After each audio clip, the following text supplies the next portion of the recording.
సంపాదించిన మనీని హ్యాపీ మనీగా మార్చుకోవాలనుకుంటే విజువలైజేషన్ 2.0కి జాయిన్ అవ్వండి. హీరో రాజ్ తరుణ్పై లావణ్య అనే అమ్మాయి కంప్లైంట్ ఇచ్చింది. దీనికి సంబంధించిన పూర్తి వివరాలు ఇప్పుడు మనం నార్సింగి సిఐ హరికృష్ణారెడ్డి గారిని అడిగి తెలుసుకుందాం. హరికృష్ణ గారు, అసలు ఏం జరిగింది, ఎప్పుడు కంప్లైంట్ వచ్చింది, ఏమని వచ్చింది? నిన్న ఈవినింగ్ మాకు లావణ్య అనే ఉమెన్ రాజ్ తరుణ్కి అగెనెస్ట్గా ఒక కంప్లైంట్ ఇవ్వడం జరిగింది, పిటిషన్ ఇవ్వడం జరిగింది. సో వీళ్ళిద్దరు ఒక 10 years అబో రిలేషన్షిప్లో ఉన్నట్టుగా, ఆ రిలేషన్షిప్లో ఉన్న తర్వాత రీసెంట్గా రాజ్ తరుణ్ వేరే అమ్మాయితో ఈ అమ్మాయిని వదిలేసి వేరే అమ్మాయితో రిలేషన్లో ఉన్నట్టుగా, వీళ్ళిద్దరు కలిసి సినిమాలు చేస్తున్నట్టుగా, తర్వాత వేరే సిటీస్కి తిరుగుతున్నట్టుగా, ఈమె నెగ్లెక్ట్ చేస్తున్నట్టుగా, ఈమె రాజ్ తరుణ్తో ఉండాలనుకుంటున్నట్టుగా, ఆయన ఈమెకు కావాలి అన్నట్టుగా, ఈ అవతల అమ్మాయి ఎవరైతున్నారో ఆ అమ్మాయి కానీ కావచ్చు, ఆ అమ్మాయి ఫ్యామిలీ మెంబర్స్ కావచ్చు, ఈ లావణ్యని థ్రెటన్ చేస్తున్నారు అన్నట్టుగా ఒక పిటిషన్ ఇవ్వడం జరిగింది. దాంట్లో మేము ఎంక్వైరీ కోసం పెట్టుకోవడం జరిగింది. ఎంక్వైరీ చేస్తున్నాం ఏం జరిగింది ఏంటనేది. దాంట్లో ఈమె ఎవరైతే లావణ్య ఉన్నారో ఆమె మాకు ఎవిడెన్స్ దానికి సంబంధించిన ఎవరు థ్రెడ్ చేస్తున్నారు, త్రో ఫోనా లేకపోతే డైరెక్ట్గా వచ్చి థ్రెడ్ చేసినారా, ఎవరు ఏంటి అన్ని డీటెయిల్గా మాకు ఎవిడెన్స్ ఇస్తే దాన్ని బేస్ చేసుకొని ఫర్దర్గా ఇన్వెస్టిగేషన్లో ముందుకు వెళ్తాం. యాక్చువల్లీ ఈ అమ్మాయిని మ్యారేజ్ కూడా చేసుకున్నాడు అని చెప్పేసి బయట సమాచారం, అలాంటిది ఏమన్నా ఉందా మీకు? మాకు ఆమె ఇచ్చిన పిటిషన్లో అయితే రిలేషన్లో ఉన్నట్టుగా ఇచ్చింది అంతే తప్ప మ్యారేజ్ చేసుకున్నట్టుగా లేదు. ఒకవేళ మ్యారేజ్ చేసుకున్నట్టుగా ఏదైనా ఎవిడెన్స్ ఉండడం కానీ ఏదన్నా అట్లా ఉంటే చట్ట ప్రకారం ఏముందో అది ముందుకెళ్తాం. శారీరకంగా కూడా ఆమెను యూజ్ చేసుకున్నారు అని చెప్పేసి కూడా ఆమెనే ఒప్పుకుంటుంది కదా రిలేషన్లో ఉన్నామని చెప్పేసి. ఇప్పుడు ఆ కొత్త చట్టాలు బిఎన్ఎస్ చట్టాలు మొదలైతే అది అంటే ఇప్పుడు ఫస్ట్ కంటే ముందు వాళ్ళు ఎప్పుడు కలిసినట్టు లేరు. యాజ్ పర్ ప్రొసీజర్ ఏముందో అది కొత్త చట్టం కావచ్చు, పాత చట్టం కావచ్చు, దాని ప్రకారం ముందుకెళ్తాం. అంటే ఇప్పుడైతే మనం ఏది చేసినా కూడా అంటే దాంట్లో మనకు ఉంది కాదు, అఫెన్స్ ఎప్పుడైంది అనేది దాన్ని బట్టే ఇంపార్టెంట్. మనకు కంప్లైంట్ ఇచ్చింది కదా? కాదు అఫెన్స్ ఎప్పుడైంది, ఏ డేట్ రోజు అయింది, కొత్త చట్టాలు అమలైన తర్వాత దానికంటే ముందా, ఒకవేళ ముందైతే పాత చట్టాల ప్రకారం సెక్షన్స్ పెట్టుకుంటాం. ఒకవేళ ఫస్ట్ మిడ్ నైట్ తర్వాత అఫెన్స్ అయ్యి ఉంటే కొత్త చట్టాల ప్రకారం చేస్తాం. ఈమె మీద అంతకుముందు కూడా ఏదో కేసు ఉంది అని మా దగ్గర ఎన్డీపీఎస్ యాక్ట్ కింద ఒకటి కేసు ఉంది. మా దగ్గర నుంచే నార్సింగి పోలీస్ స్టేషన్ నుంచే రిమాండ్ కూడా చేయడం జరిగింది. యాజ్ పర్ ప్రొసీజర్ మేము దాని డీటెయిల్స్ అన్నీ కూడా కోర్టుకు సబ్మిట్ చేయాల్సి ఉంటుంది కాబట్టి రిమాండ్ రిపోర్టు అన్నీ ఆమెను కోర్టులో ప్రొడ్యూస్ చేసి కోర్టుకు సబ్మిట్ చేయడం జరిగింది. Narcotic and psychotropic drugs act దాని కింద చేయడం జరిగింది. ఫర్దర్ కోర్టు ముందుంది కాబట్టి ఆమె పైన ఏ చర్య తీసుకోవాలన్నా కోర్టు పరిధిలో ఉంటుంది. సో ఇప్పుడు ఏంటుంటుంది అసలు ఈ అమ్మాయి ఇచ్చినటువంటి కంప్లైంట్ మీద నెక్స్ట్ ఏముంటుంది, మీరు ఏం చేస్తారు? మేము ఆమె స్టేట్మెంట్ ఒకటి రికార్డ్ చేసుకోవడం, ఆమె ఎవిడెన్స్ ఏం సబ్మిట్ చేస్తుందో చూసి దాన్ని బట్టి మేము ఫర్దర్గా ప్రొసీడ్ అవుతాం. అంటే మీరు ఏమైనా రాజ్ తరుణ్ విచారించడం కానీ పోలీస్ స్టేషన్ అదే ఆమె ఇచ్చే ఎవిడెన్స్ని బట్టి ఆమె చేసిన allegation whether it is true or not అని చూసి, ఒకవేళ ఆమె చేసిన అలిగేషన్స్కి ఎవిడెన్స్ ఉంటే తప్పకుండా చట్ట ప్రకారం రాజ్ తరుణ్కి నోటీస్ ఇవ్వడమా, పిలిపించడమా, యాజ్ పర్ సెక్షన్స్ ఏమున్నాయి ఏంది కోర్టులో ప్రొడ్యూస్ చేయడమా అది ప్రాపర్గా చేస్తాం.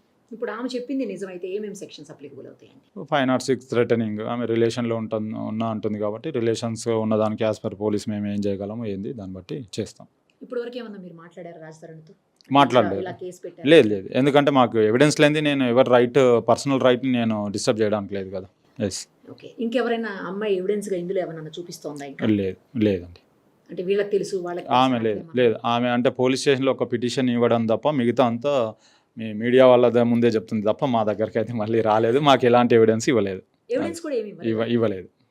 ఇస్తే మేము తప్పకుండా ప్రొసీడ్ అవుతాం. ఎన్ని రోజులు పడుతుండొచ్చండి కేసు మొత్తం? ఆమెకు పిలుస్తాము, నోటీస్ ఇచ్చి ఎవిడెన్స్ ప్రొడ్యూస్ చేయమని చెప్తాం. యాజ్ పర్ ఏదున్నా యాజ్ పర్ ప్రొసీజర్ చేస్తామండి, అంతే. Thank you so much. Hero Raj తరుణ్పై లావణ్య అనే అమ్మాయి కంప్లైంట్ ఇచ్చింది. దీనికి సంబంధించిన పూర్తి వివరాలు ఇప్పుడు మనం నార్సింగి సిఐ హరికృష్ణారెడ్డి గారిని అడిగి తెలుసుకుందాం. హరికృష్ణ గారు, అసలు ఏం జరిగింది, ఎప్పుడు కంప్లైంట్ వచ్చింది, ఏమని వచ్చింది? నిన్న ఈవినింగ్ మాకు లావణ్య అనే ఉమెన్ రాజ్ తరుణ్కి అగెనెస్ట్గా ఒక కంప్లైంట్ ఇవ్వడం జరిగింది, పిటిషన్ ఇవ్వడం జరిగింది. సో వీళ్ళిద్దరు ఒక 10 years అబో రిలేషన్షిప్లో ఉన్నట్టుగా, ఆ రిలేషన్షిప్లో ఉన్న తర్వాత రీసెంట్గా రాజ్ తరుణ్ వేరే అమ్మాయితో ఈ అమ్మాయిని వదిలేసి వేరే అమ్మాయితో రిలేషన్లో ఉన్నట్టుగా, వీళ్ళిద్దరు కలిసి సినిమాలు చేస్తున్నట్టుగా, తర్వాత వేరే సిటీస్కి తిరుగుతున్నట్టుగా, ఈమె నెగ్లెక్ట్ చేస్తున్నట్టుగా, ఈమె రాజ్ తరుణ్తో ఉండాలనుకుంటున్నట్టుగా, ఆయన ఈమెకు కావాలి అన్నట్టుగా, ఈ అవతల అమ్మాయి ఎవరైతే ఉన్నారో ఆ అమ్మాయి కానీ కావచ్చు, ఆ అమ్మాయి ఫ్యామిలీ మెంబర్స్ కావచ్చు, ఈ లావణ్యని థ్రెటన్ చేస్తున్నారు అన్నట్టుగా ఒక పిటిషన్ ఇవ్వడం జరిగింది. దాంట్లో మేము ఎంక్వైరీ కోసం పెట్టుకోవడం జరిగింది. ఎంక్వైరీ చేస్తున్నాం ఏం జరిగింది ఏంటనేది. దాంట్లో ఈమె ఎవరైతే లావణ్య ఉన్నారో ఆమె మాకు ఎవిడెన్స్ దానికి సంబంధించిన ఎవరు థ్రెడ్ చేస్తున్నారు, త్రో ఫోనా లేకపోతే డైరెక్ట్గా వచ్చి థ్రెడ్ చేసినారా, ఏంటి ఎవరు ఏంటి అన్ని డీటెయిల్గా మాకు ఎవిడెన్స్ ఇస్తే దాన్ని బేస్ చేసుకొని ఫర్దర్గా ఇన్వెస్టిగేషన్లో ముందుకు వెళ్తాం. యాక్చువల్లీ ఈ అమ్మాయిని మ్యారేజ్ కూడా చేసుకున్నాడు అని చెప్పేసి బయట సమాచారం, అలాంటిది ఏమన్నా ఉందా మీకు? అలాంటి మాకు ఆమె ఇచ్చిన పిటిషన్లో అయితే రిలేషన్లో ఉన్నట్టుగా ఇచ్చింది అంతే తప్ప మ్యారేజ్ చేసుకున్నట్టుగా లేదు. ఒకవేళ మ్యారేజ్ చేసుకున్నట్టుగా ఏదైనా ఎవిడెన్స్ ఉండడం కానీ ఏదన్నా అట్లా ఉంటే చట్ట ప్రకారం ఏముందో అది ముందుకెళ్తాం. శారీరకంగా కూడా ఆమెను యూజ్ చేసుకున్నారు అని చెప్పేసి కూడా ఆమెనే ఒప్పుకుంటుంది కదా రిలేషన్లో ఉన్నామని చెప్పేసి. అది ఇప్పుడు ఆ కొత్త చట్టాలు బిఎన్ఎస్ చట్టాలు మొదలైతే అది అంటే ఇప్పుడు ఫస్ట్ కంటే ముందు వాళ్ళు ఎప్పుడు కలిసినట్టు లేరు. యాజ్ పర్ ప్రొసీజర్ ఏముందో అది కొత్త చట్టం కావచ్చు, పాత చట్టం కావచ్చు, దాని ప్రకారం ముందుకెళ్తాం. అంటే ఇప్పుడైతే మనం ఏది చేసినా కూడా అంటే దాంట్లో మనకు ఉంది కాదు అఫెన్స్ ఎప్పుడైంది అనేది దాన్ని బట్టే ఇంపార్టెంట్. మనకి కంప్లైంట్ ఇచ్చింది కదా?